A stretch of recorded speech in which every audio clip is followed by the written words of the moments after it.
Hey guys, tonight we slip into the world of the Vikings, not the glossy, battle-hardened fantasy version, but the smoky, scratchy, belly-growling reality. Imagine yourself waking in a creaking longhouse, breath puffing like little clouds in the chilly dawn air. Stomach already nagging before you even roll off your straw-stuffed bedding. The truth?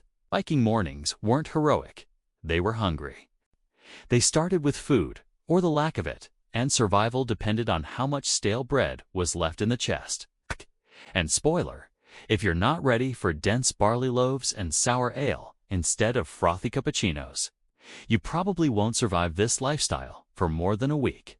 So, before you get comfortable, take a moment to like the video and subscribe, but only if you genuinely enjoy what I do here. And while you're at it, drop your location and the time you're watching, whether it's midnight where you are, or maybe you're literally eating your own breakfast. Now, dim the lights. Maybe turn on a fan for that soft background hum, and let's ease into tonight's journey together. You blink awake in darkness. The fire in the hearth, nothing more than a heap of cooling ash. The longhouse is alive with sound. A baby crying, a dog padding across the dirt floor, someone coughing in the corner. The smell is a mixture of wood smoke, damp wool, and last night's stew clinging stubbornly to the air. You sit up, hair matted from sleep, and realize you're hungry. Breakfast for a Viking is rarely exciting. There are no sizzling pans, no stacks of golden pancakes. You reach for the storage chest where loaves baked days ago wait under rough cloth. Your fingers close around one heavy hunk of barley bread, dark as peat and nearly as solid. The crust is hard enough to threaten your teeth. The inside is dense, crumbly, sour. You break off a piece, teeth working like you're gnawing on wood, and chew slowly. There's no butter this morning, just bread, plain and relentless. You swallow it down with ale. Yes, ale at breakfast. Not the rich, foamy stuff that comes in tall glasses today, but something closer to liquid porridge. Viking ale is weak, meant more to hydrate than to intoxicate. Children drink it too, their tiny mugs clutched in small fists. The taste is yeasty, earthy, with hints of herbs tossed in for flavor. Hops haven't entered the picture yet. Instead, you might detect juniper twigs or bog myrtle, which give a sharp, resinous edge. You wrinkle your nose. It's not glamorous, but it's safe, unlike raw water from a bucket that might carry disease. Historians still argue whether this breakfast of bread and ale was universal or mostly for families with steady grain harvests. Some suggest poorer households leaned more on porridge, boiling cracked grains in water or milk.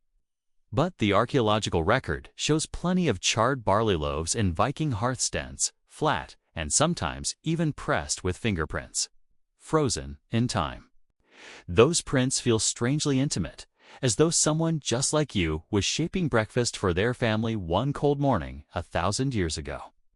Bread, though, was never guaranteed. Harvests could fail. In lean times, flour was stretched with crushed peas or even tree bark. Yes, bark bread was a thing. Pine or birch bark, dried and ground, got mixed into the dough, bulking it out. Imagine chewing a loaf that tastes like sawdust and resin, and you'll have the right idea. Desperate, absolutely. Effective. Sadly, yes. And the joke's on you, because when your stomach is gnawing at itself, you'll eat bark bread and pretend it's gourmet. As you eat, the fire gets stoked, sending up sparks that light the carved wooden posts of the longhouse. Shadows dance across the beams, blackened with years of soot. The family gathers around parents, children, maybe grandparents, even a thrall or two. Cats patrol the floor, tails high, keeping their eyes on the ever-present enemy. Rats. Without cats, your precious grain bins would be chewed through in nights, your bread reduced to crumbs in a whisker's time. The sound of chewing fills the smoky room. Children argue over who got the bigger crust. One toddler drops his piece into the ash, bursts into tears, then picks it back up, brushes it off, and eats it anyway. No one wastes food. Outside, the rooster calls. Though in this season of endless northern twilight, dawn barely separates itself from night. You pull your wool tunic tighter, bread in one hand, cup of ale in the other, and step outside into the raw air. Your breath hangs white, your boots sink into damp soil, and the day's work waits. Feeding goats, hauling water, splitting wood, tending nets. And all you have in your belly is that stubborn slab of barley bread. Here's a fun tidbit. Archaeologists studying Viking latrines found fragments of bread still visible in the waste. Yes, scientists really do dig through ancient poop. And yes, those findings prove just how central bread was to daily meals. It wasn't just a treat, it was survival fuel. Still, you can't help dreaming of more. Sometimes bread is served with butter or a smear of cheese. Sometimes you dunk it into warm broth left over from last night's stew. But most mornings, it's this. Bread plain, ale weak hunger humming in the background like a second heartbeat. And don't romanticize it, these loaves weren't always free of grit. Cornstones used to grind the flour, often left behind tiny flecks of rock. Over time, this wore down teeth. Archaeologists examining Viking skulls note how ground down the molars are. Enamel stripped away by years of chewing on stone-dusted bread. You wince as you bite, suddenly grateful your dentist doesn't live in a fjord. You chew and chew and chew until the bread finally softens enough to swallow. The ale washes it down, leaving a sour temps on your tongue. Around you, the longhouse fills with a quiet bustle of morning children, wiping crumbs from their chins. Women poking the fire back to life, men pulling on boots for work. Life is repetitive, food is functional, but the rhythm is comforting. And yet historians still debate whether every Viking meal began like this, or if bread sometimes gave way to porridge, or dried fish, or even cold leftovers from last night's pot. The sources are vague. Sagas focus more on feasts than daily grind. But the evidence we do have points to this steady diet. Bread, ale, barley upon barley, day after day. You sigh. Finish your crust and lick the flour from your fingers.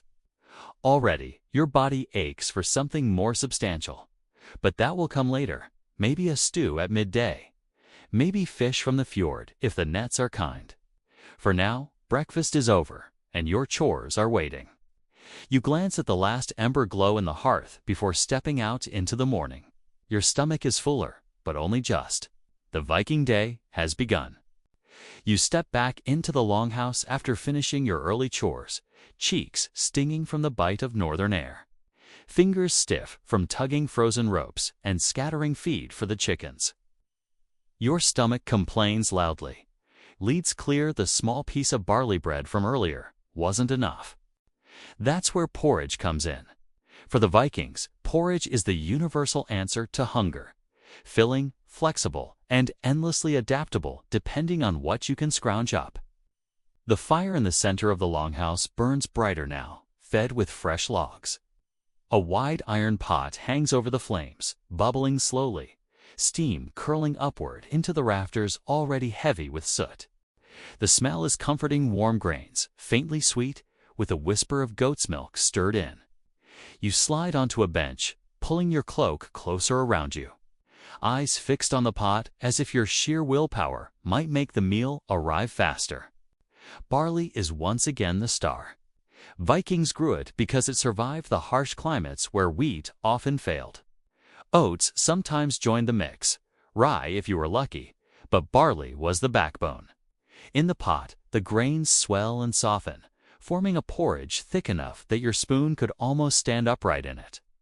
This isn't dainty food eats fuel, plain and straightforward. The cook ladles portions into wooden bowls, the surface steaming like miniature geysers.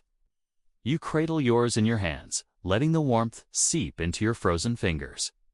The first bite is earthy, nutty, with a faint sourness from fermentation. A splash of goat's milk makes it creamy, and when you hit a drizzle of honey, a rare luxury, your eyes widen. Honey isn't farmed in neat little boxes yet. It comes from raiding wild hives, a sticky, stinging ordeal. so each drop tastes like treasure. Here's a historical fact. Dairy wasn't just an add-on, it was survival. Cows, goats, and sheep produced milk that became butter, cheese, and whey, all crucial for calories and protein. Vikings drank milk fresh, used it in cooking, and relied on it for long journeys. Even whey, the thin liquid left behind from cheesemaking, was put to work as a drink or soup base. Waste wasn't tolerated. Children gather near the fire, cross-legged on the floor, spoons clumsy in their little hands. Porridge drips down their chins and they laugh, trying to lick their bowls clean. An elder at the far end eats more slowly, every motion deliberate, eyes distant as though remembering harsher winters when even porridge was scarce. One quirky tidbit. In times of creativity, war desperation cooks slipped in wild greens. Archaeologists have found traces of lambs, quarters, nettles, and other weeds in Viking food remains. Tossed into porridge, these gave a bitter, herbal punch.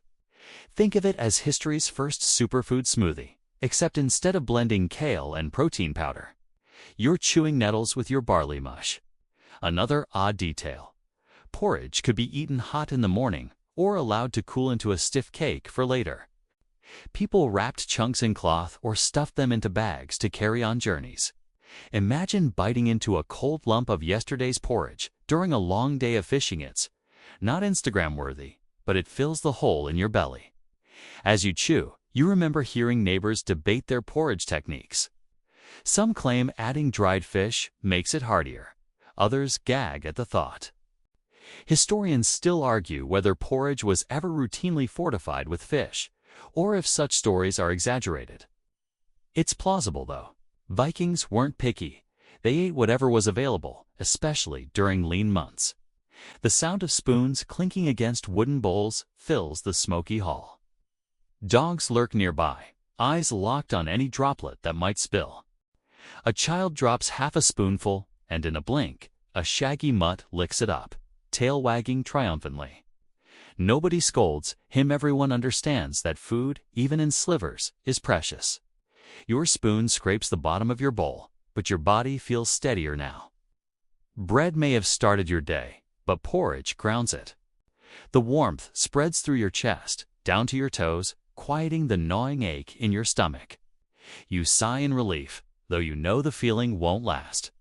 By midday, you'll crave something with more bite: meat, fish, anything chewy. And porridge isn't just food, it's rhythm. Families eat it together day after day, generation after generation. Archaeological digs in Viking settlements reveal scorched porridge pots, grains fused to the bottom like burnt offerings. You can almost picture someone thousands of years ago, cursing under their breath while scraping the same stubborn crust you just did. Some habits truly never change. But porridge is versatile too. On feast days, cooks spice it up with butter, berries, or nuts. On lean days, it's little more than water and grain, bland as wet paper, but still essential. That's the dual nature of Viking life. One moment abundance, the next bare survival. You lean back against the wall, bowl empty, and watch the firelight flicker.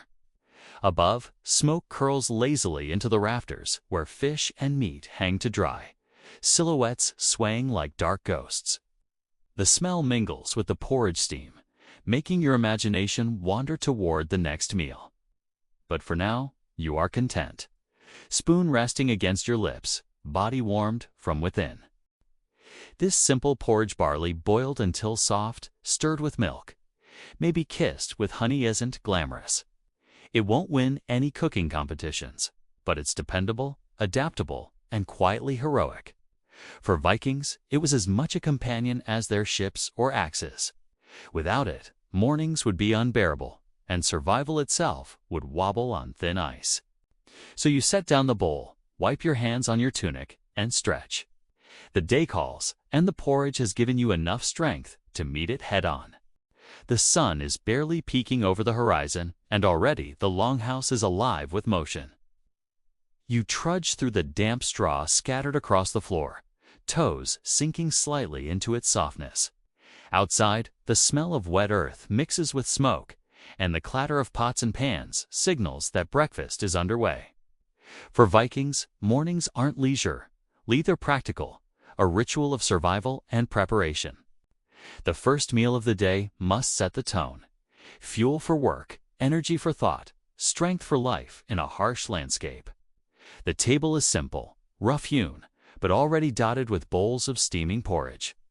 Barley, oats, or rye grains swell in water or milk, thickening into a warm, gloppy mass. You lift a spoonful, the grains sticky, chewy, and earthy, releasing the faint aroma of roasted cereal. Sweetness is rare at this hour. Sometimes a dollop of honey or dried berries transforms the porridge. But often, it's purely utilitarian.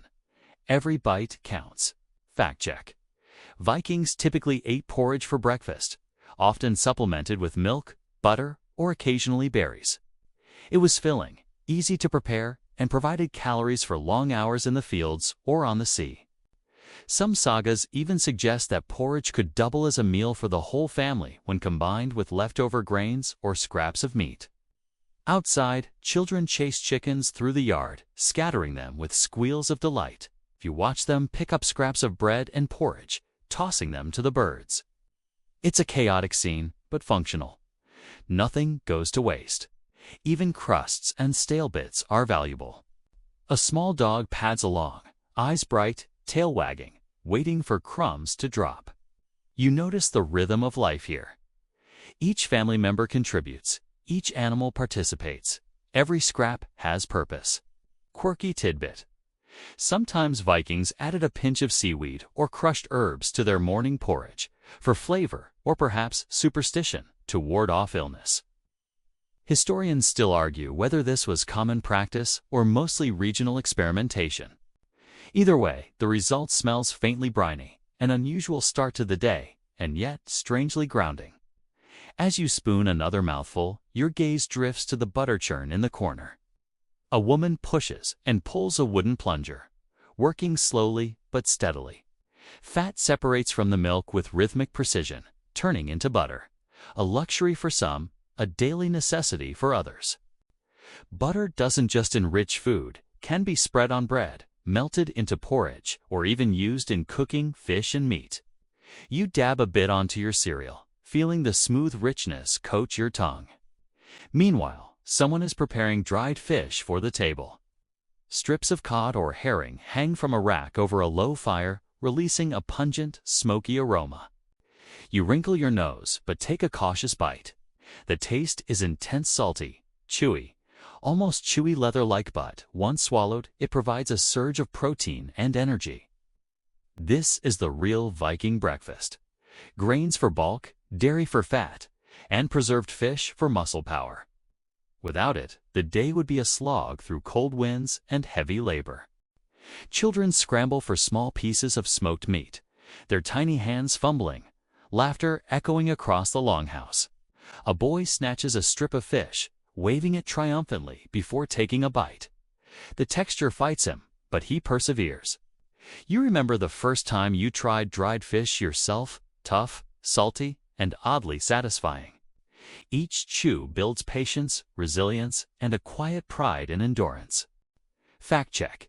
Dried or smoked fish was a dietary staple, especially during winter or long voyages. Preservation techniques allowed Vikings to store protein without refrigeration, ensuring survival during lean months. This wasn't gourmet food. It was engineered for sustenance, a perfect blend of flavor, nutrition, and practicality. Near the hearth, someone is boiling a pot of milk. The scent mixes with smoke from the fire, adding a tangy richness to the morning air. Fresh milk was not always abundant, but when available, it supplemented porridge and could be transformed into cheese or skyr. You dip a piece of bread into the hot milk, watching it soak and soften. The flavor is simple, warm, and comforting.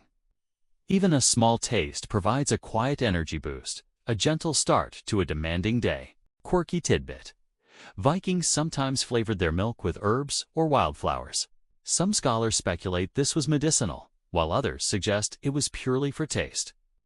You take a sip, noting the faint floral undertone, unexpected, yet oddly refreshing. Historians still argue whether this practice was widespread or regional, but it paints a vivid picture of experimentation in daily life. Outside, the farmyard is busy. Chickens peck, pigs snuffle, and cattle low softly, their breath rising in the cold morning air. You step toward the pig pen and notice how fat and healthy the animals look. Their value isn't just in their meat, their insurance against hunger, living stores of protein and fat. Sheep provide wool, milk, and meat. Cows offer milk, labor, and occasional meat. Every animal has purpose. Every action a ripple across survival. Back inside, a man slices leftover bread, spreading a thin layer of butter over each piece. The simplicity of the meal belies its complexity. Each component grain, fat, protein interlocks to sustain energy, mood, and productivity. Breakfast is functional, but it's also social. Conversation flows, laughter echoes, instructions are shouted, and even small jokes float through the smoke-filled air. You chew thoughtfully, noticing the textures, flavors, and warmth, and realize breakfast is not just sustenance, it's the heartbeat of the household.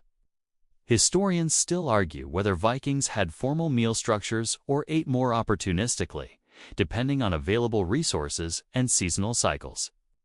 Some evidence suggests that structured breakfasts, especially with porridge, were common, providing a stable start to a day of unpredictable labor. Others point out that for many, meals were eaten as needed rather than scheduled. Either way, the rhythm of food shapes the day. As you finish the last spoonful of porridge, the warmth spreads from your belly through your body. Smoke clings to your hair, flour dusts your tunic, and you feel alert yet comforted. You are fueled for work in the fields, crafting tools, tending animals, or preparing for journeys. Morning, with its simple, sturdy meal, has prepared you for survival, labor, and the quiet endurance that Viking life demands. The children grab scraps for the animals, the fire crackles low, and you pause to appreciate the balance.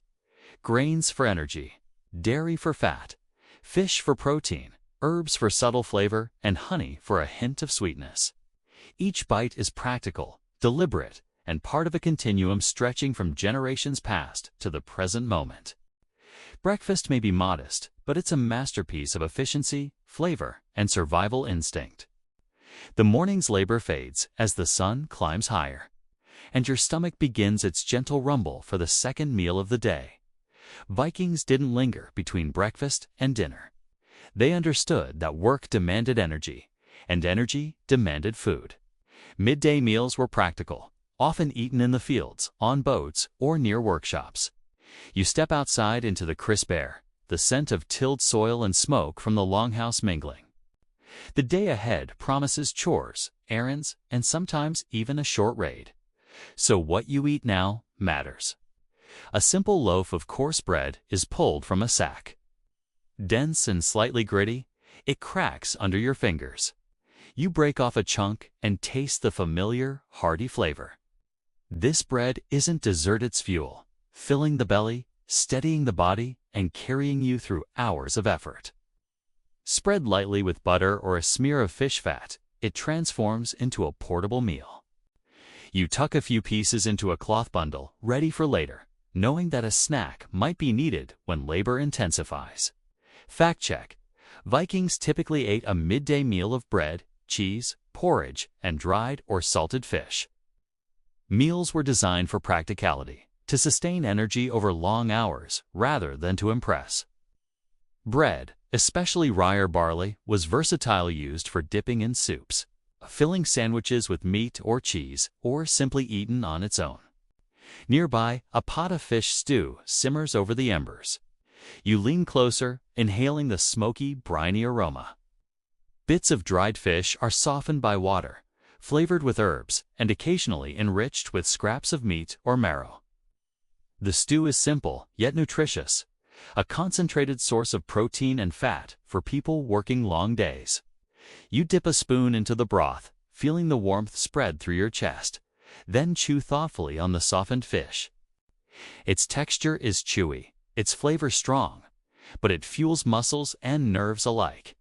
Quirky tidbit: Vikings sometimes added seaweed or nettles to their midday stews. These ingredients weren't just filler, they were rich in minerals and vitamins, essential for maintaining strength in a diet heavy on grains and preserved foods. Historians still argue how widespread this practice was, but surviving texts and archaeological finds suggest at least some households embraced the greens, often for medicinal purposes as well as nutrition. You glance toward the yard, where children scurry with small knives, slicing apples or berries to toss into their own portions. Fruit at midday is rare, but when it appears, it's a treat. Berries, bilberries, lingonberries, or raspberries burst with tangy sweetness, contrasting sharply with the earthy flavors of bread and fish. You nibble a few, the tartness bright and sharp, cutting through the monotony of grains and proteins. Their fleeting nature makes each bite precious. Nearby, a woman tends a fire for boiling milk. Fresh milk is poured into a wooden bowl and left to cool slightly before drinking. You sip carefully. Its flavor is creamy, lightly sweet, and grounding. Milk supplements midday nutrition, especially for children and the elderly, providing protein, fat, and hydration. You notice the slight tanginess, a reminder that milk, unlike modern pasteurized versions, carries a hint of the past in every mouthful. Fact check: dairy products like milk, whey, and cheese were central to Viking diets, not just for flavor, but for energy and sustenance. They could be eaten plain, mixed into porridge, or fermented for longer storage. Skyr, a thick cultured dairy product, was sometimes consumed at midday, often sweetened with honey or berries if available. You pick up a small piece of smoked meat from your bundle, chewy and intensely flavored. It's a reminder that every meal is also a preservation lesson. Vikings mastered the art of storing protein for long-term use, whether through drying, salting, or smoking. Meat was precious, and even a few bites could carry someone through hours of labor or a long journey. You chew slowly, appreciating the density and richness. As you walk across the yard to help with fieldwork, you notice the rhythm of life. Women carrying water, children gathering firewood, men checking nets and livestock. Midday meals are eaten on the move, often standing or sitting on benches outside. There's a practicality here, a fluidity that modern table manners rarely capture. Eating supports labor, strengthens the community, and connects everyone to the work at hand. Quirky tidbit: sometimes midday meals included tiny leftovers from the previous day: breadcrumbs, marrow, or even a spoonful of leftover porridge. These scraps were never wasted, reminding you that Vikings treated food as both sustenance and treasure. Historians still argue about how often these snack-style meals occurred, but evidence suggests they were a common practice, especially among children and workers. You reach a small fire in the fields where barley porridge is reheated in a clay pot. A woman stirs it slowly, adding a pinch of salt or a few dried berries. The aroma rises, mingling with the fresh air and the earthy scent of the land. You dip a piece of bread into the warm porridge.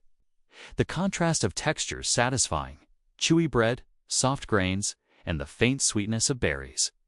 Energy spreads through your body, preparing you for hours of labor ahead. Outside, livestock graze quietly, tethered close enough for care but distant enough to allow fieldwork. A cow chews thoughtfully, eyes half-lidded, while pigs root in the soil for scraps. These animals are integral to midday meals, as well as the overall survival of the household. Dairy, meat, and eggs provide protein and fat, while grains and vegetables fill the remaining gaps. Each element complements the other, forming a balanced, stiff, rustic diet. Fact check: vegetables, roots, and foraged greens often supplemented midday meals. Cabbage, turnips, leeks, and wild herbs added necessary vitamins and minerals, though they were usually cooked to soften textures and release flavors. The balance between grains, protein, and greenery demonstrates Viking knowledge of nutrition, even if it was practical rather than scientific. You take a final sip of warm milk and a bite of honey-sweetened bread before heading to the net-repair area. Midday meals are meant to sustain, not impress, but in their simplicity lies a quiet elegance. Every flavor, texture, and calorie is deliberate. It is enough to energize, enough to warm, enough to carry you through the day without fail. Historians still argue how structured Viking meals truly were, but the evidence remains of cooked grains, dairy vessels, dried fish, and communal eating arrangements, a picture of careful, purposeful eating. Vikings lived with constant awareness of labor, season, and resources. Each midday meal reflects that awareness, a bridge between nourishment, efficiency, and social cohesion. You return to work with a full belly and a clear mind. The midday meal, humble as it may appear, has served its purpose.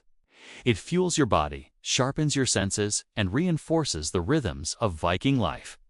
A life defined not by luxury, but by endurance, adaptation, and shared experience. The day stretches ahead, demanding strength, patience, and focus on the food you've eaten ensures you are ready for every challenge it might throw your way. The afternoon sun climbs higher, warming the longhouse and casting long shadows across the yard. You trudge through the familiar paths between storage huts and animal pens, carrying a small bundle of bread and dried fish for later. By now, your stomach is nudging, reminding you that another meal is due. Vikings didn't adhere to strict schedules, but labor and hunger dictated rhythm. This meal, often called lunch in modern terms, is eaten wherever you happen to be, in the field, near the workshop, or even aboard a ship. You find a spot on a sun-warmed stone, set down your bundle, and prepare to eat. Bread is your constant companion. Dense, chewy, and slightly gritty from the stone milling, it's both sustenance and ritual.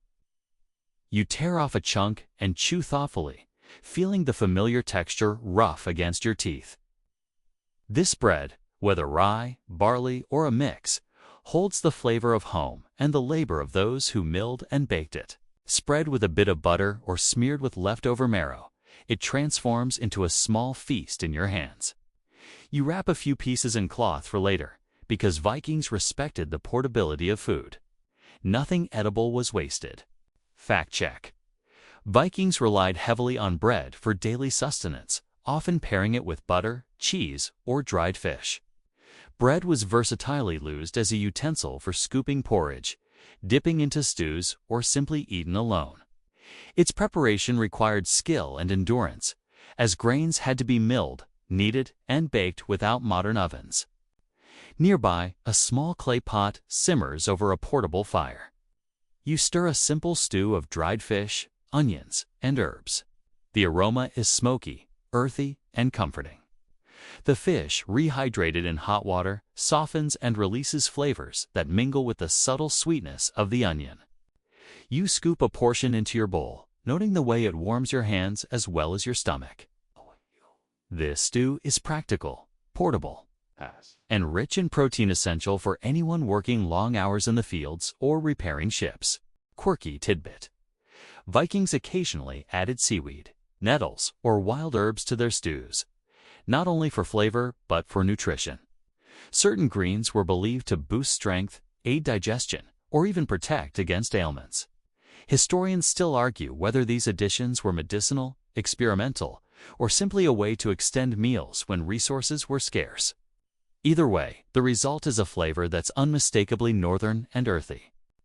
A child runs past, carrying a handful of berries gathered from nearby bushes. Lingonberries, bilberries, and raspberries burst with tartness in your mouth. Even in the middle of a practical meal, these small touches of sweetness brighten the palate.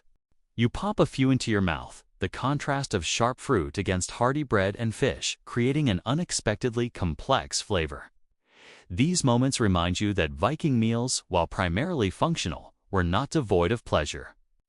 You dip a piece of bread into the simmering stew. It softens quickly, soaking up both liquid and flavor.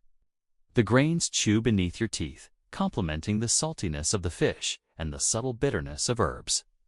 Every bite is a balance of textures, calories, and energy, designed to carry you through the remainder of the day's labor. This is the practical genius of Viking eating. Nothing is wasted. Every component serves multiple purposes, and every flavor teaches endurance. Fact check. Salted or dried fish was a dietary cornerstone. Preservation allowed Vikings to store protein without refrigeration, ensuring nutrition during voyages or long winters. Fish was often paired with grains or vegetables to create complete, balanced meals. Even small additions of herbs or greens could provide essential nutrients that the primary staples lacked. You reach for a small container of butter. Spread thinly over bread. It melts instantly, enriching the texture and flavor. Fat was precious, offering concentrated calories needed to sustain energy through demanding physical work. Vikings prized butter, marrow, and other fats not only for flavor but also for survival, especially during colder months when energy expenditure increased. Nearby, a woman passes around thin slices of smoked meat. You take a piece and chew carefully. The flavor is intense, smoky, and a little chewy, rewarding patience and attention. Smoked meat is preserved, portable, and protein-rich, making it an ideal companion to bread and stew. You notice that even small morsels feel satisfying, because the Vikings understood the art of balancing quantity and quality. Quirky tidbit. Some Viking meals incorporated fermented foods, like soured milk or pickled vegetables. These provided not only flavor, but also nutrients and probiotics. Historians still debate how prevalent fermentation was in everyday meals versus feasts. But evidence suggests it was a reliable way to extend food's shelf life while boosting nutrition. As you finish the last bite of stew, the warmth spreads from your stomach outward, easing fatigue and fortifying muscles. Outside, the farmyard hums with activity. Children chase animals, women carry water, men repair tools. The midday meal serves a dual purpose, nourishing bodies and reinforcing the social rhythm. Eating together, even briefly, connects the household, ensures everyone has energy, and maintains continuity in daily life. Fact check. Mid-afternoon meals often included bread, cheese, leftover meat or fish, and occasionally porridge. The structure was flexible, dictated by labor, weather, and availability. Despite its simplicity, the meal was nutritionally balanced, providing carbohydrates, protein, fat, and micronutrients. As shadows lengthen, you pack up the remaining bread, fish, and cheese. Some will be eaten later, some saved for the evening. You pause, appreciating the careful planning that underlies even this modest meal. The Vikings understood that food wasn't just about the moment, it was preparation, foresight, and survival. Historians still debate the frequency and formality of Viking meals. Some evidence suggests rigid daily patterns with defined breakfast, lunch, and dinner, while other sources indicate a more opportunistic approach, shaped by work, travel, or harvest. Either way, meals were functional, deliberate, and central to life. With belly warm and energy renewed, you step back into the work of the afternoon, repairing nets, tending animals, and preparing for evening tasks. The second meal, simple as it seems, has done its job, fueling body, sustaining mind, and reinforcing the subtle rhythms of Viking life that will carry you through both labor and story. The sun is now high in the sky, casting sharp light across the farmyard and warming the longhouse walls. Your stomach nudges again, reminding you it's time for the next sustenance checkpoint dinner, or what Vikings might call the evening meal. Unlike modern dinners, it's not a ceremonious event with fancy presentation or extended etiquette. It's a practical, hearty meal, designed to restore strength after a day of toil and to prepare the body for the cold night ahead. You trudge toward the hearth, the smell of smoke, meat, and grains guiding you like a homing signal. The table is scattered with large loaves of bread, bowls of porridge, and a steaming pot of stew. You grab a thick slice of coarse rye bread, feeling its weight in your hand. Its texture is chewy, dense, and slightly gritty, a reminder of the labor invested in milling and baking. You break off a piece, inhaling its nutty, earthy aroma, and take a careful bite. This bread, while simple, is a constant companion, supporting energy levels and providing a foundation for more complex flavors to come. Fact check. Vikings often ate bread during dinner alongside soups, stews, or preserved meats. Bread was both a staple and a utensil, used for dipping or sopping up broths. Its preparation was central to daily life, with each household baking multiple loaves to meet the family's needs. You reach for the pot of stew, lifting a wooden ladle. Today, it contains chunks of meat, root vegetables, and occasionally bits of dried fish. The aroma is rich and smoky, infused with herbs gathered from nearby fields. You scoop a generous portion into your bowl, feeling the warmth radiate through your fingers. Each bite is a complex layering of flavors: the earthy sweetness of carrots, the depth of slow-cooked meat, and the faint saltiness of preserved fish. It's sustenance that comforts as much as it fuels. Quirky tidbit: Vikings sometimes added bog myrtle or juniper berries to stews, providing a piney, slightly resinous flavor. Some modern experiments recreate these tastes and find them surprisingly pleasant.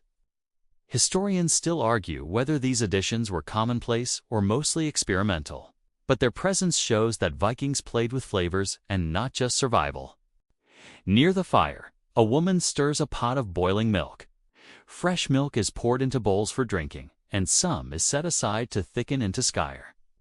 You sip a cup of milk, noting its creamy, tangy quality. Dairy was central to the Viking evening meal, providing fat, protein, and hydration. When combined with bread or porridge, it becomes a multidimensional meal that satisfies both hunger and nutritional needs. Fact check. Milk, cheese, and skyr were important components of Viking diets, especially for children and the elderly. They offered easily digestible protein and fat, crucial for sustaining energy in a cold, labor-intensive environment. Skyr, in particular, was thick and tart, often sweetened with honey or berries for flavor. A small bowl of nuts sits on the table. You pick up a few hazelnuts and bite into them. The crunch is satisfying, the flavor subtly sweet. Nuts were gathered in the autumn and stored for the winter, eaten sparingly but treasured for their high-calorie content. Alongside bread, meat, and dairy, they add variety and texture to an otherwise functional meal. You notice children nibbling at bits of smoked fish or dried meat. Their movements are quick, eager, reflecting both hunger and the importance of early nourishment. Protein is essential for growth and energy, and the Vikings understood this instinctively. Each meal, even one as simple as dinner, balances practicality with nourishment, ensuring that every member of the household is sustained. Quirky tidbit: Vikings occasionally drank thin ale with dinner, even children, because water sources were often contaminated. This ale was typically weak, low in alcohol, and rich in nutrients, a far cry from modern beer, more like a fermented, calorie-dense beverage. Historians still argue about how often this occurred, but evidence shows ale brewing was common across households.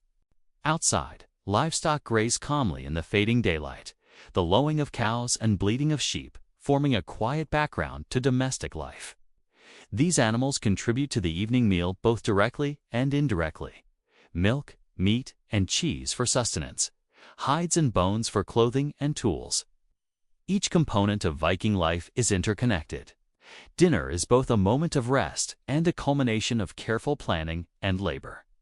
You dip a piece of bread into the stew, watching it soak up juices and absorb flavors. The grains are soft, the broth rich, the meat tender.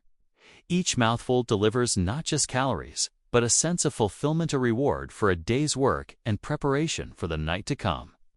Meals like this are designed to sustain energy, warmth, and morale, proving that Vikings were practical, efficient, and resourceful.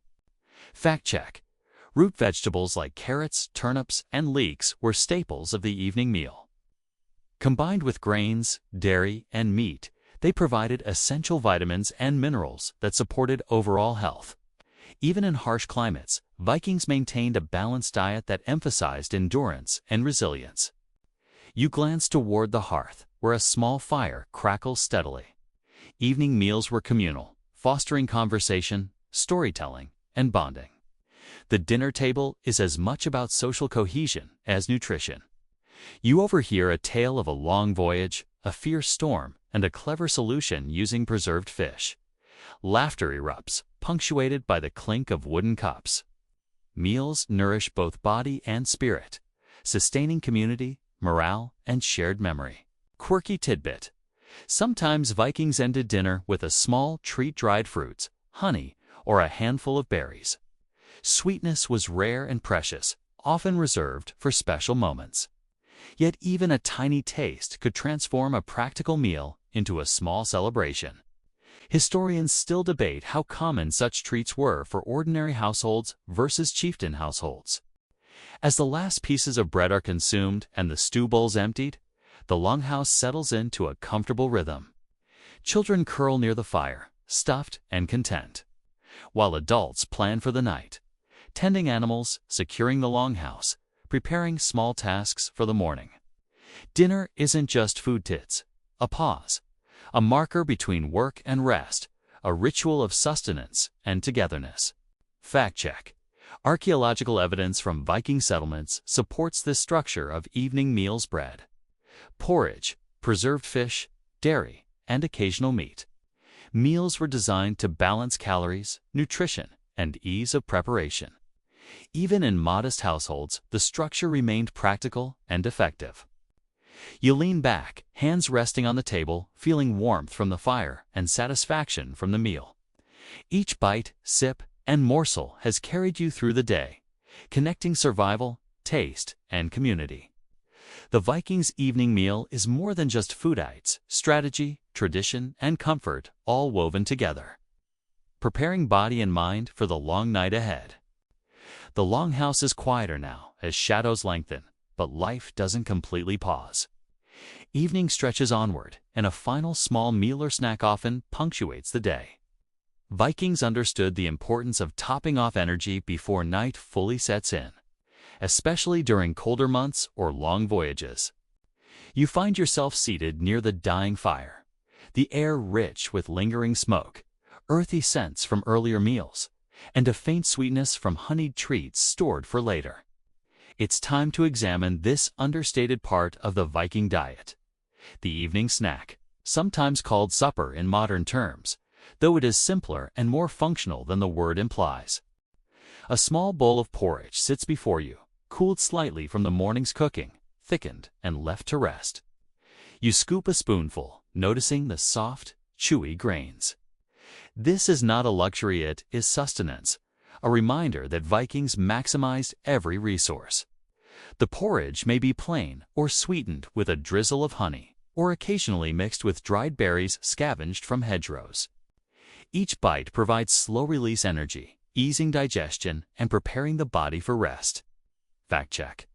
Evening meals or snacks often included porridge, bread, and small amounts of preserved fish or meat.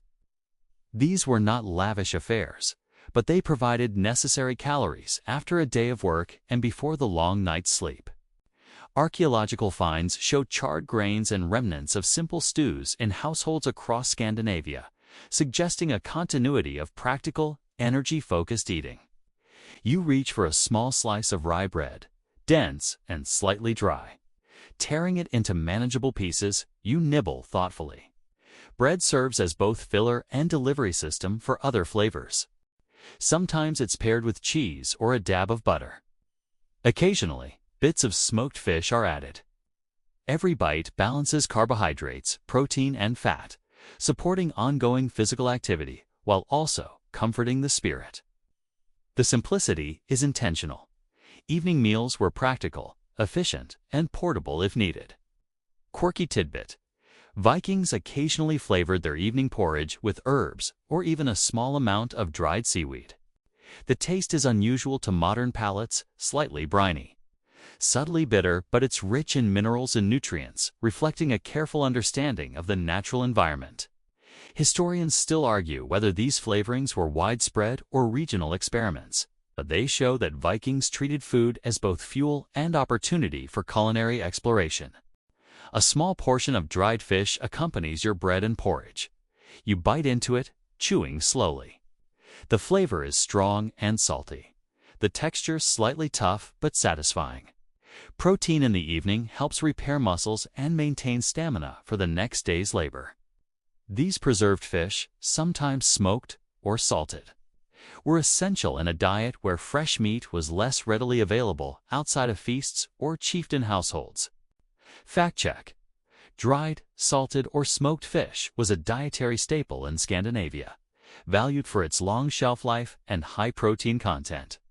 Even in simple evening meals, it provided sustenance for work and survival, reflecting both necessity and ingenuity in food preservation. You sip from a small cup of milk, warm from the hearth. Dairy in the evening replenishes hydration, adds fat, and contributes easily digestible protein. Children and adults alike benefit from this small comfort. Occasionally, skyr thick cultured dairy product makes an appearance, plain or lightly sweetened. Its tangy texture contrasts with the subtle sweetness of bread or the saltiness of fish, creating a balanced, functional flavor profile. Nearby, a handful of berries or nuts may appear on a tray. Lingonberries, bilberries, hazelnuts, or even dried fruits gathered in the autumn provide a burst of flavor, energy, and micronutrients. These treats are not indulgent. They are carefully selected to supplement the main foods, providing both calories and taste in small, controlled portions. Quirky or unexpected, they remind you that Vikings understood the balance between nutrition, variety, and conservation. You notice the rhythm of the household as night deepens. Children curl near the fire, warmed and full. Adults perform final chores, collecting water, feeding animals, and securing doors. Evening snacks are often eaten on the move or in small pockets of time between tasks, emphasizing practicality over ceremony. The meal is part of a broader system: breakfast, midday sustenance, dinner. And now this final evening supplemental, carefully structured to maximize survival and efficiency. Historians still debate how formal these evening meals were. Some evidence suggests rigid structures with defined snack-like components, while other sources suggest opportunistic eating depending on workload, season, or family size. Regardless, the evidence consistently shows that Vikings prioritized continuous sustenance, balancing energy intake with labor demands. You dip bread into leftover porridge, tasting the warmth and comforting texture. Your hand reaches for a bit of smoked fish, and then a small spoonful of berries. Flavors mingle: sweet, salty, earthy, and your body absorbs the balance, fortified and ready to settle into rest. Even in the simplicity, there is thoughtfulness. Nutrition, preservation, and practicality converge. Every bite has purpose, every morsel a tool for endurance, survival, and well-being. Quirky tidbit: some Vikings enjoyed small amounts of fermented foods in the evening: soured milk, pickled vegetables, or lightly fermented grains. These were nutritious, sometimes medicinal, and occasionally surprisingly flavorful. Historians still argue whether these were common daily inclusions or more ceremonial, but evidence suggests they were integrated into the diet when available. As the last spoonful of porridge warms your stomach and the final bite of bread satisfies your hunger, you pause. Outside, the longhouse is quiet. The fire glows low, sending soft light over rough wooden walls. The routine of eating, drinking, and labor has carried you through the day, binding work, community, and survival. This final evening meal or snack, though small, is the day's capstone, a quiet bridge between activity and rest. Fact check: archaeological evidence of Viking households shows continuity of practical, energy-focused eating habits into the evening, supporting the idea that small, functional meals punctuated the day. Even modest portions of grains, dairy, fish, and nuts were sufficient to sustain individuals through hard labor and cold nights. You lean back, savoring warmth from both fire and food, feeling the body and mind settle. This final meal, often overlooked, is critical fuel for tomorrow, a moment of calm. and a subtle reminder that survival in the Viking world was never accidental. It required attention, planning, and respect for resources. Tonight, you've seen it all. Breakfast, midday meals, dinner, and now this quiet evening snack. Each serves a purpose, forming a rhythm that sustains life, culture, and the very essence of Viking endurance.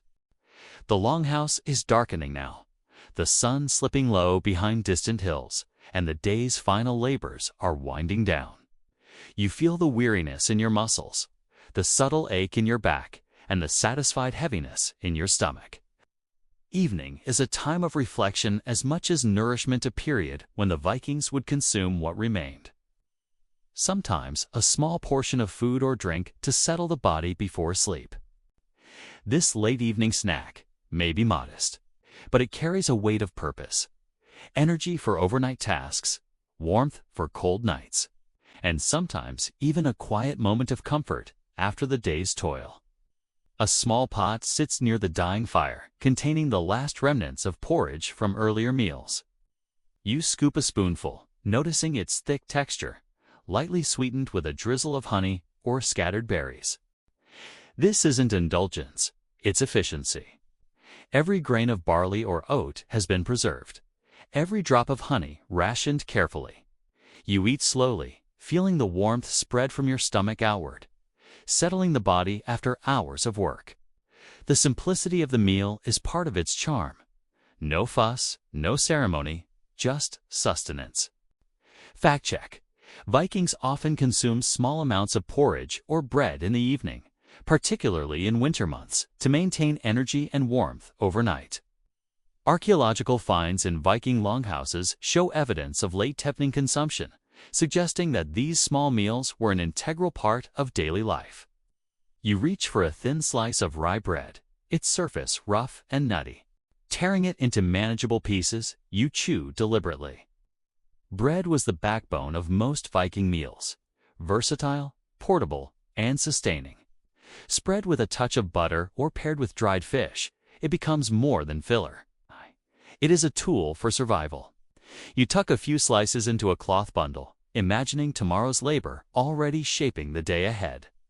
Quirky tidbit: sometimes Vikings added crushed herbs or even small bits of seaweed to their light evening meals. This might have been for flavor, nutritional supplementation, or simply resourcefulness. Historians still debate how prevalent this was, but evidence from kitchen middens suggests experimentation was common, especially in coastal areas where fresh sea plants were accessible. A small piece of dried fish accompanies your bread. Chewing slowly, you appreciate the intense flavor, smoky, salty, and slightly chewy. Protein in the evening supports muscle repair, maintains strength, and prolongs satiety. Even modest amounts of meat or fish were valued highly, especially outside feast settings. Preservation techniques, smoking, salting, drying made it possible to enjoy protein year-round, even in harsh climates or on long voyages. Fact check. Archaeological evidence confirms the widespread use of preserved fish and meat in Viking diets, crucial for both daily meals and travel provisions. These techniques allowed protein to be stored without spoilage, maintaining nutrition and flavor in challenging environments. You sip a small cup of warm milk. Dairy products were central to evening nourishment, providing fat, protein, and hydration. Skyr, a thick, cultured milk, may also appear, lightly sweetened with honey or berries. Its tangy texture complements the hearty bread and smoky fish, balancing flavors and adding nutritional value. Children, elderly, and laborers alike would consume dairy at night, benefiting from its restorative properties.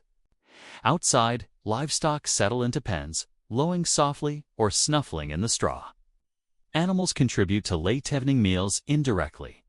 Milk, eggs, and small scraps of meat or fat supplement the main components.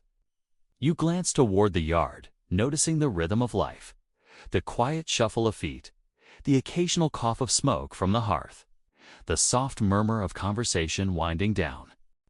Evening meals are not just nourishment, they are part of the household's rhythm, signaling a transition from labor to rest. Quirky tidbit: Vikings sometimes enjoyed fermented foods at night, like lightly soured milk or pickled vegetables. These added flavor, nutrients, and probiotics. Historians still argue whether these items were common in daily late-evening meals or reserved for special occasions. But they reveal a sophisticated approach to food preservation and health. You nibble a few hazelnuts or berries, tiny bursts of flavor and energy.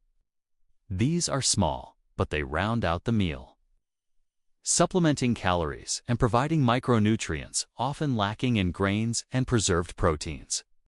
Even a modest handful reflects Viking ingenuity. Foraged foods were valuable, stored carefully and consumed thoughtfully. The fire crackles low, casting a gentle orange glow. You lean back, feeling the day's work and meals settle in your body. Each bite, sip, and morsel has been part of a continuum, stretching from morning porridge to this late snack. A rhythm designed to maintain strength, warmth, and endurance. Dinner and snacks aren't separate, they are integrated, purposeful and functional, supporting survival in a challenging world. Fact check: late evening meals were pragmatic and flexible. They supplemented earlier meals, maintained caloric intake, and provided comfort and warmth. Archaeological evidence shows consistent use of bread, porridge, preserved fish, and dairy, supporting the idea that these meals were a standard feature of Viking life. You finish the last bite, feeling a quiet satisfaction. The house grows still, the fire's glow fading to embers. Evening snacks may be modest, but they are deliberate, efficient, and necessary. They preserve energy, fortify the body, and provide a gentle moment of reflection, a pause between the intensity of daily labor and the stillness of night. Quirky tidbit: in some households, a drop of honeyed mead or ale might accompany the last bites. It's more comfort than inebriation. A small reward, a nod to enjoyment amidst practicality. Historians still argue whether this was common or ceremonial, but it underscores the Viking understanding that meals nourished not just the body, but morale and spirit. As you sit by the dying fire, the warmth from both food and hearth sinks into your body. Each day of meals: breakfast, midday sustenance, dinner, evening snack forms a coherent pattern. Practical, nutritious, communal, and occasionally playful. Vikings ate not just to survive, but to maintain strength, foster social bonds, and integrate the rhythms of labor, environment, and culture. Tonight, you've experienced the day's last sustenance: quiet, functional, and grounding. The day has mellowed into a deep, slow afternoon, the kind where shadows stretch long across the longhouse floor and the firelight flickers lazily against wooden beams. You feel the lingering weight of the day's labor, your muscles settling into a rhythm of tiredness, yet your stomach stirs once more. Vikings understood the importance of this meal, a final, modest intake before the long night, sometimes called a pre-bed snack in modern terms. It isn't elaborate or ceremonious. It is functional, restorative, and often communal, providing both nutrition and a subtle marker of the day's end. You reach for a small pot of leftover porridge, thickened over hours of cooling. A spoonful warms your hands and your stomach, the grains soft and hearty. Sometimes honey or dried berries are added, transforming the humble bowl into something slightly indulgent, yet still practical. Each bite fuels the body, preparing it for the evening chores that remain, or for sleep that may follow hard work and cold nights. Fact check: late evening meals often consisted of porridge, bread, dairy, and occasional preserved protein. Archaeological evidence from Viking settlements jarred grains, milk vessels, and traces of dried fish supports the presence of these small but crucial meals. They were a key component in maintaining strength and stamina overnight. A slice of dense rye bread accompanies the porridge. You break it into pieces, chewing slowly, savoring the chewy, slightly gritty texture. Bread was a constant across all Viking meals: breakfast, midday, dinner, and late evening sustenance. It was practical, portable, and filling, serving as both food and utensil. Sometimes it is paired with cheese, butter, or small scraps of preserved meat, creating a balanced intake of carbohydrates, fat, and protein. Quirky tidbit. Some Viking households incorporated foraged herbs or even seaweed into their late evening portions. The flavor is unusual salty, earthy, slightly bitter, but it offers minerals and vitamins, enhancing an otherwise basic meal. Historians still debate whether these flavorings were routine or occasional, but evidence shows experimentation was not uncommon, particularly in coastal regions where resources were abundant. A small piece of smoked or dried fish sits nearby.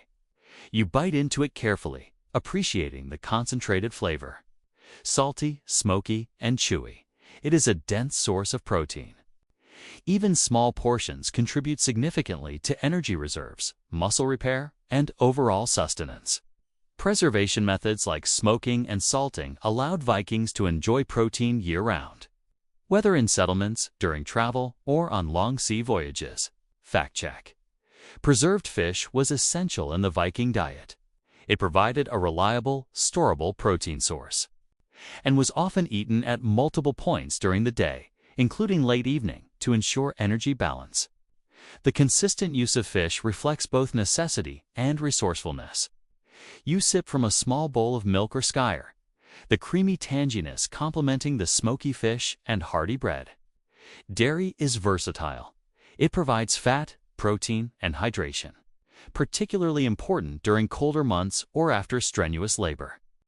Skyr, thick and cultured, may be lightly sweetened or eaten plain, offering slow-release energy while being gentle on the stomach. Children and adults alike benefit from dairy at night, supporting recovery and overall nutrition. Nearby, a handful of nuts or dried fruits is passed around. Hazelnuts, bilberries, and lingonberries provide energy, texture, and essential micronutrients. Though modest, they are strategic. Calories concentrated in small portions, ideal for topping off energy before sleep. The Vikings' attention to balance, even in these tiny details, is striking. Quirky tidbit. Occasionally, a few wild herbs or sweetened grains are tossed in, more for flavor than function, hinting at the occasional joy in practicality. Historians still argue how common this practice was, but it reflects awareness of nutrition, taste, and resourcefulness. The longhouse settles into quiet rhythms. Livestock murmurs softly in pens, firelight glows low, and the last household chores are completed. Feeding animals, fetching water, securing doors. This lat-hafting meal is flexible, consumed when convenient, yet deliberately integrated into the daily rhythm. Its function is both physical and psychological. Energy for the body, comfort for the mind, and a subtle signal that the day is nearly complete. Fact check. Archaeological evidence shows continuity in late evening food practices. Porridge, bread, dairy, and preserved fish dominate remnants. The late meal was pragmatic, providing both calories and comfort, and ensuring that laborers, children, and elders were adequately nourished before nightfall. You dip bread into porridge, savoring the soft grains, then follow with a bite of fish and a sip of milk. The flavors balance, the textures complement, and your body absorbs the nutrition in a rhythm honed over generations. Small, deliberate meals like this reinforce endurance and resilience, preparing Vikings to wake and work again, often before sunrise. Quirky tidbit. In some households, a drop of mead or weak ale might accompany the last bites. It is not indulgence, but comfort, a small pleasure that complements practicality. Historians still debate the frequency of this habit, but it demonstrates the Vikings' awareness that food nourished both body and spirit. As the final crumbs are eaten and the last spoonful of porridge finishes, the house grows still. The fire crackles low, casting gentle shadows over the walls. The day's meals from breakfast through midday, dinner, evening snack, and this late evening portion form a coherent, deliberate pattern. Each meal serves a purpose, not just for survival, but for efficiency, community, cohesion, and preparation for tomorrow.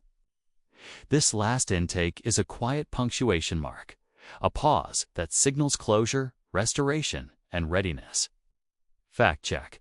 The late evening meal reflects consistency in the Viking dietary routine, emphasizing functional nutrition over ceremony. Evidence from domestic sites shows practical design. Vessels, food remnants, and preserved proteins consistently align with the need for balanced, sustaining intake throughout the day. You lean back, feeling warmth from both food and fire. The last small meal has served its purpose: replenishment, comfort, and preparation for sleep. Tomorrow will bring work, adventure, and ritual once again. But for now, the day concludes, anchored by thoughtful, deliberate sustenance. The longhouse is quiet now, save for the soft crackle of the dying fire and the occasional shuffle of a settling animal. Night has fallen, drawing a deep calm over the farm and the village beyond. You sit back, feeling the weight of the day's labor in your limbs, the lingering warmth of fire and food settling into your chest and belly. This final segment of your day, the culmination of breakfast, midday meals, dinner, and light evening snacks, is more than nutrition. It is the rhythm of Viking life, a pattern designed for survival, efficiency, and subtle comfort. Your eyes drift toward the last crumbs of bread and the fading pot of porridge. Even at this late hour, small bites are consumed either to fortify against the night's cold or simply to enjoy a quiet moment of taste before rest. The porridge is thick, slightly cooled, flavored with tiny berries or a drizzle of honey, its grains soft and comforting. Bread, dense and hearty, accompanies it, broken into pieces with care, sometimes spread with butter, occasionally paired with dried fish or scraps of meat. Every mouthful is deliberate. Calories, flavor, and energy all combined in a humble yet effective package. Fact check. Archaeological evidence indicates that even the smallest households maintained light evening meals consisting of porridge, bread, preserved protein, and dairy. These meals were not ceremonial, yet they were essential to sustaining energy through long nights and early mornings. Vikings structured their day around practical nutrition, ensuring continuous energy availability. You reach for a small portion of smoked fish, chewing thoughtfully. Its flavor is intense, salty, smoky, slightly chewy, but immensely satisfying. Protein at night supports muscle recovery, energy storage, and general stamina, especially after a day filled with labor, travel, or coastal work. Preservation techniques, moking, drying, salting ensure that protein is available year-round, a testament to Viking ingenuity and practicality. Quirky tidbit. Some Vikings added wild herbs or even a sprinkle of crushed seaweed to these late meals. The taste is unusual to modern palates, sometimes bitter or briny, but it supplies nutrients and reflects resourceful experimentation. Historians still debate the prevalence of these additions, though they highlight Vikings' nuanced understanding of their environment. A small bowl of milk or skyr sits nearby. You sip it slowly, appreciating the creamy texture and tangy flavor. Dairy products were central to evening meals, offering fat, protein, and hydration. Children, adults, and elders alike benefit from this simple nourishment, which complements grains and preserved proteins. Skyr may be lightly sweetened with honey or berries, a rare but thoughtful touch to an otherwise functional intake. You nibble a few hazelnuts or dried fruits, tiny bursts of sweetness and energy. Even these small additions serve multiple purposes: calories, micronutrients, and taste. The Vikings understood that nutrition is multifaceted. A handful of nuts can contribute as much to survival as a larger portion of bread or fish. Quirky tidbit. Sometimes the last bites of the day included fermented grains or vegetables. These provided subtle flavor, preserved nutrients, and digestive benefits. Historians still argue about how common this practice was, but it demonstrates the sophisticated practicality woven into every meal. The household settles into a slower rhythm. Children curl near the embers of the fire, lulled by warmth and satiation. Adults finish minor chores, ensuring doors are secure, feeding animals, gathering firewood. Even as the evening winds down, this final intact nomadist, as it may be, provides energy for these tasks and prepares the body for restorative sleep. It is functional, grounding, and comforting all at once. Fact check. Viking evening routines and meals were integrally linked.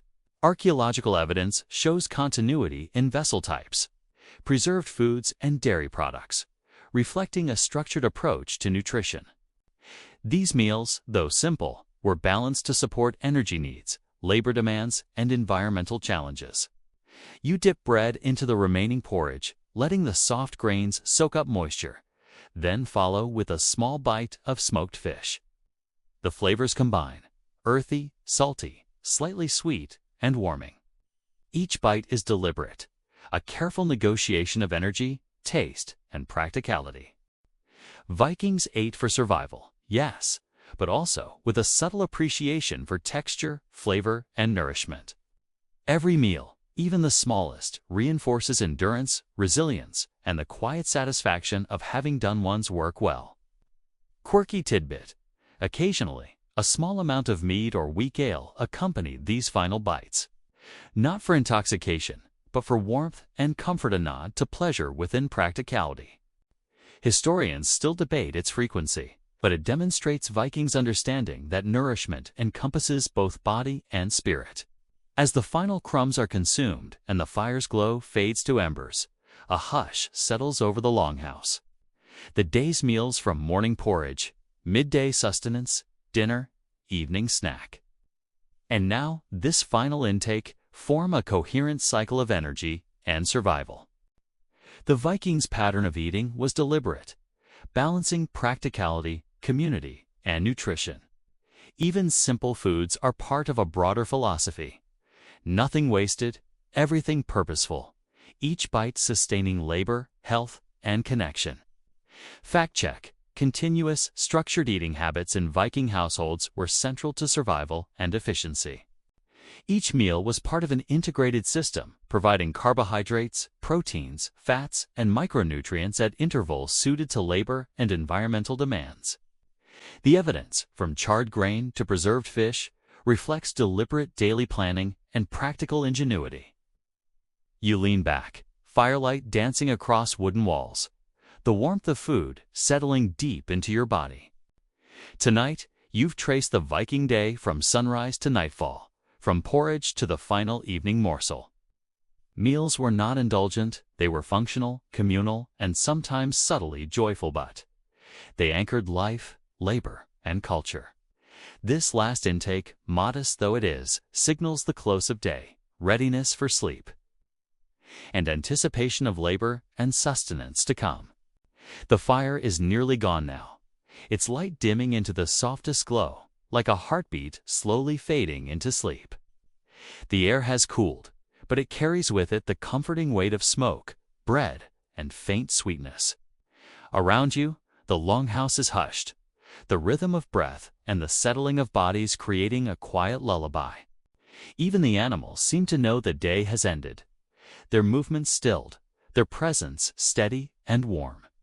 You let your eyes follow the last curl of smoke rising into the rafters, drifting away into darkness. There's no rush anymore, no tasks to finish, no meals to prepare. The day of the Vikings has closed, and with it, so has your own. You've walked with them from morning to night, sharing porridge, bread, fish, and drink, feeling the pulse of survival and the small joys tucked inside each meal. The crackle of fire has softened into a gentle hum, almost like the background noise of a fan in your own room. It's steady, soothing, and endlessly patient, coaxing you toward rest. Your body grows heavier, more grounded, as if sinking into the earth itself. Every bite of food, every moment of warmth, every echo of laughter has carried you here to this moment of quiet release.